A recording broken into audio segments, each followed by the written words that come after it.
Hey, welcome everyone. Welcome again to Distance Learning Chat with Common Sense. We have two guests today. Brian and Nancy, could you guys introduce yourselves? Tell us who you are, where you're from, and what you do. Go ahead, Nancy. My name is Nancy Nelson, and I'm an instructional coach for technology in the Puyallup School District, which is south of Seattle. We're a district of about 23,000 students. We've got 3 high schools and 7 junior highs and 22 elementaries and 5 tech coaches. And hi, everybody. My name is Brian Paul. I'm an educational technology instructional coach in Bellingham, Washington. Bellingham is about 20 to 30 miles from the Canadian border. We have about 90,000 people in Bellingham, 14 elementary schools, 4 middle schools, and 4 high schools.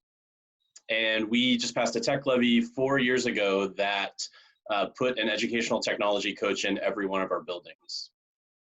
All right, excellent. And so you can see both these guys are from the Seattle region, right? The greater Seattle area. And the reason I asked them to visit us today was because you guys have been in this for a little while, right? You might have a little bit more experience hunkering down, not being in school, doing some distance learning, because even if you get a jump of a couple weeks on the rest of us, I feel like if we knew, if we had 2 more weeks of experience, I think we'd be in a different place. So I have asked both of you here to come and give us a little bit about, what your experience has been and where you're at now and what we're going to be seeing, with our own schools within the next few weeks. So I just wanted to get a sense, I guess, of your schools, your organizations, and what these last few weeks have been like with your district. What have you been going through for the last couple of weeks? So Nancy, why don't we start with you? One of the things, so obviously the first week was crazy. We basically closed schools entirely for 3 days while administrators and district office people got meals set up and daycare for first responders.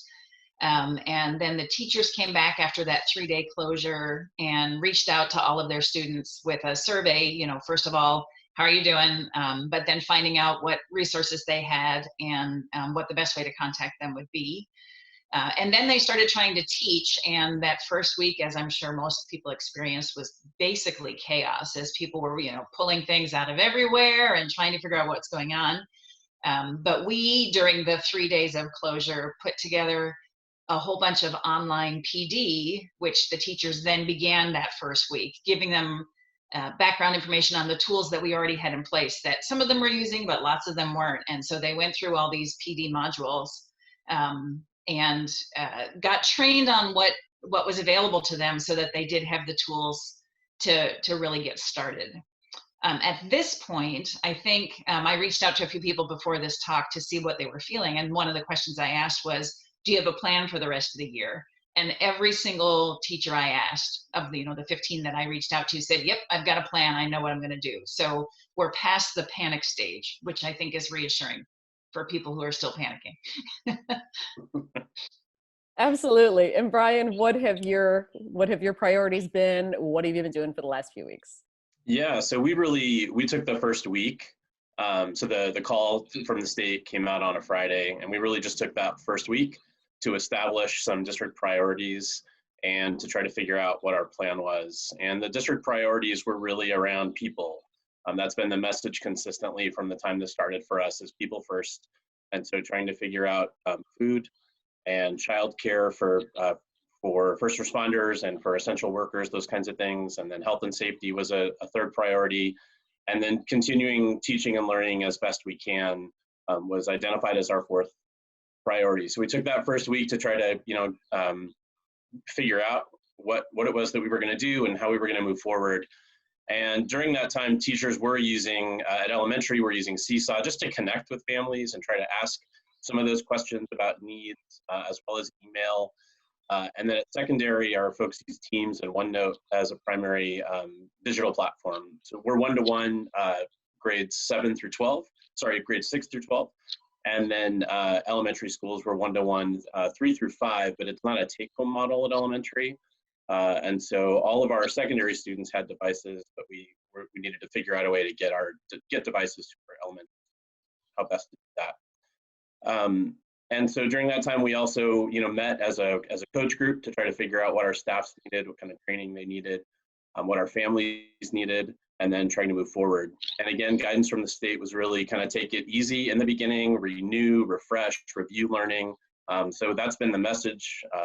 Grace over grades has been a really strong message from the beginning. Give people as much grace as possible. As teachers learn how to teach differently and families learn how to navigate everything they need to do. And then it sounds like just recently now the state's urged us to move forward with new learning. So we're working on what that plan is going to look like from here on. Excellent. So you mentioned grace over grades, and I think that's a really excellent point that Nancy has also mentioned. I know both of you are in similar situations with your one-to-one take home, right, with your secondary kids, but maybe not necessarily devices for your younger kids. Is that where you're at as well, Nancy? Yeah, we were one-to-one 7 through 12 already. We had one-to-ones for 4 through 6 in their classrooms, and we checked those out to families who needed a device if they chose to accept the risk. We're working on a plan for first, second, and third graders to be able to check out. So it involves the process down. All right. And oh, go ahead. Oh, I was just going to say, so you were talking about grace too, and I just want to, the thing that I'm hearing right now is I think teachers were fantastic about giving grace to kids and fantastic about giving grace to families and terrible about giving grace to themselves. Everybody wanted to be full speed from day one, and it's a totally different animal from what they're used to. And so one of the things I'm working on now is trying to get teachers to give themselves a little grace. Yeah, amen. And so in thinking about what you did from the beginning, I guess I wanted to ask you, what's one thing you're glad you did from day one, and what's something that you wish you would have done a little differently, right? Upon reflection. Nancy, you want to start? Okay. Well, the professional development we pushed out turned out to be a really positive thing. We were worried that it was going to be a stressor while people were trying to figure everything out, but most teachers were so excited to see what tools they had. And again, when I was asking people the question, I kept saying, was it annoying? Was it a problem? And many of them said, I was really worried when I first saw it. But one of the things it did was it showed teachers how you can teach online, because we were teaching them online. So they went through a model and experienced it as a student themselves. And I think that's been really helpful, and is part of why they feel like they have a plan now, is they've seen it done for them. Yeah, I think for us, I really appreciate just the district leadership in writing our technology levy and emphasizing that technology coaches be in every building, because we're trying to help support teachers with technology for sure, but then we are constantly having conversations about instruction as well. And so I think that having people in the building that our teachers trusted and know and feel supported with, it helped us move right into this in a way that the teachers hopefully are feeling really supported and had some training to begin with. I also really appreciate our district leadership asking us to push pause and really connect with people and check in with people and find out how people are doing. Yes, learning is important. But we know right now that families are dealing with so many other things that are urgent needs for them that are bigger than learning. And I think that message has been really powerful for us as we move forward now to figure out how are we going to, what are we going to do for the rest of the year? And so I think that start and that message to take it easy has been really important. I don't really, when looking back, I don't have any regrets about how we handled things. I think if we had a little bit more, if we had known a little bit sooner, potentially sending kids home with more books or some school supplies, those kinds of things would have been great. Maybe saying proper goodbyes, those kinds of things would have been great. But by and large, I think that we've handled it as well as we could have. I think we all would have liked a little bit of warning as well, a little bit of time to prepare. I know that we've seen, like Nancy mentioned, she asked some colleagues when we were chatting on the phone yesterday about their plans for the rest of the year, and they're all solid on that. But she also mentioned yesterday when we were chatting about how many students are actually participating now that all of the new shininess is wearing off. I've seen my own two kids, right? They are not so eager to get on their distance learning platforms anymore, and it is really tapering off. So, what are educators, what do you think that they need to do to keep students coming back and make this time meaningful for students? Nancy, you want to speak about your survey and what you did? I did ask them how many students they had participating, and the highest percentage anybody gave me was 75% of students had come to do some of the work. One teacher had only 18% so far, so clearly not reaching everyone. I think part of that is the changing message about grading and whether or not they had to at the high school. There was information early on, oh, we're just going to freeze grades. So I can absolutely see a high school kid say, okay, I'm good. That's it. I think it starts to push our thinking about what we're trying to accomplish and what the goal of, teaching ninth grade algebra really is. What do kids need to have to be successful? And are we providing that in a way that they see as valuable? So I think it's going to make people really rethink their objectives. Hopefully the whole country will rethink the objectives. Yeah. Right. Yeah. Where are you at, Brian? What do you think of that? Yeah, no, I totally agree with that statement. I think in these next few weeks, what we're really trying to do is identify power standards, and what are 3 or 4 standards that we can ask people to teach to. At the elementary level, we're creating district-wide menus, so we're trying to centralize those learning experiences. One, to make it easier for translation, to make it easier for printing, if we're going to print those things. So again, we're really trying to keep equity in mind as best we can. We understand that access is an issue for many, and even if we solve the problem of access, there's still the issue of capacity, people's ability to do it, even if they have a device and access. And so a big, an element for us of our learning menus for kids is that they're not reliant on technology to do them. And so I've talked to a few parents who have said, hey, we're doing what's on the learning menu, but we just don't have the capacity to add the posts to Seesaw or to digitize it. So that was good feedback. We know that most of our families are seeing what's being posted, but we don't have a good feel for how many are actually participating, because they might be doing some of the things on the menus but not posting. I think, you mentioned something about your learning menu, Brian, and some of that learning menu includes things that are offline activities as well as online activities. I know that was very intentional, to make sure that you have equity, and, because not all students necessarily, even if they do have access, even if they have devices, they may not necessarily be jumping online to do all these things. So how have you been addressing the issue of equity and access in your districts? And besides this learning menu, and how does that carry over into our thinking around education more generally? Is it really coming to, in the spotlight right now? Oh, Brian, tell me. Yeah, sure. So I hope so. I've already mentioned, I think, some of the things that we're trying to keep in mind. So, these centralized learning menus, asking teachers to really collaborate and work together. Thinking about translation and printing of materials. After our initial reaching out to families to ask about technology devices and getting that kind of support, we then did a secondary reach out to families to find out who needed school supplies. So we're really trying to move beyond computer access and try to give folks the means to do school as best they can, both in digital and analog, if you will. And then I think that what I said before about grace over grades, there's also really this emphasis on feedback.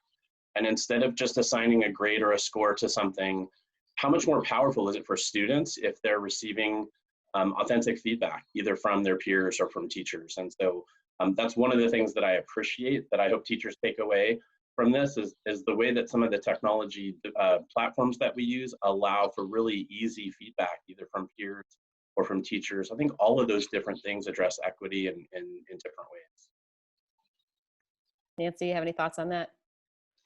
I totally agree on the feedback piece. I think that's been a powerful thing with Zoom, is that when for the students who can access it, is that when a student is talking to their teacher and their peers, even on the computer, they're connecting in a way that supports them. And if they're sharing their work, that's an authentic audience that may even feel more important to a little one anyway than it does in the classroom. Yeah, the equity piece is awful, and it's really hard, and we don't want to make the gap worse than it already is. I know that our elementaries made packets because the devices weren't out, and so that wasn't really an option necessarily early on. And I think we need to do that. We're really pushing. We're a Microsoft district, so we're really pushing teachers to have their kids use immersive reader and learn the translation tools and use all of those things to help reach anyone who needs it and to let them provide their own accommodations. But it's not enough. And remotely, that's a real challenge. So that's something we need to work on. I think what I've seen is, our technology coaches and our technology leadership has become very important in this time. Obviously, a lot of importance has been placed on folks like you. And, I think that people are seeing, I hope that they're seeing beyond just the wisdom and the shiny tools that you provide.